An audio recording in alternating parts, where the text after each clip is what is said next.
Lagyan ko pa ng yogurt. Konti lang. Marinate ko lang siya ng 30 minutes.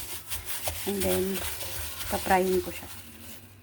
Unahin ko muna yung ibang sangkap nito kasi i-blender ko siya. Maingay sa aking background. Yung gumagawa. Lagyan ko siya ng konting olive oil para agad matunaw yung butter. Sabay ko na. Siya na sa background. Maingay.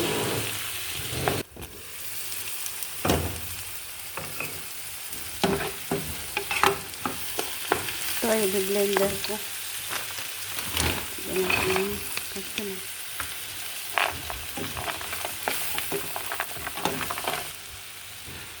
Lagyan natin hanggat walang ingay.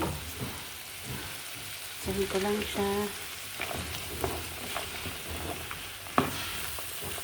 Dahil blender ko lahat to. Susunod ko yung narinig kong manok. Frying ko. Lagyan ko ng paminta. Salt. Pinalayan salt dyan.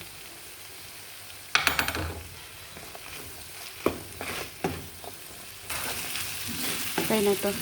Blender ko na siya. Palamigin ko lang.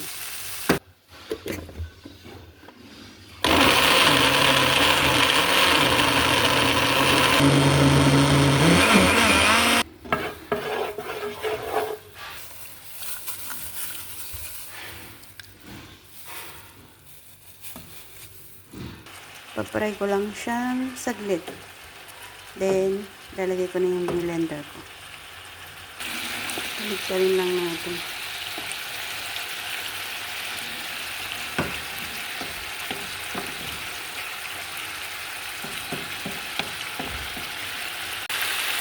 Lagay ako ng carrots, patatas. Optional lang yan. Lagyan ko lang. Para medyo ma-fry ng konti. Maluto.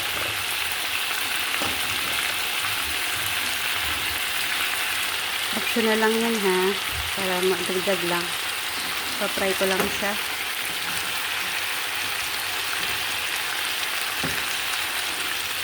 Pa natin. Para medyo maluto yung patatas at carrots. Ito ay curry leaves.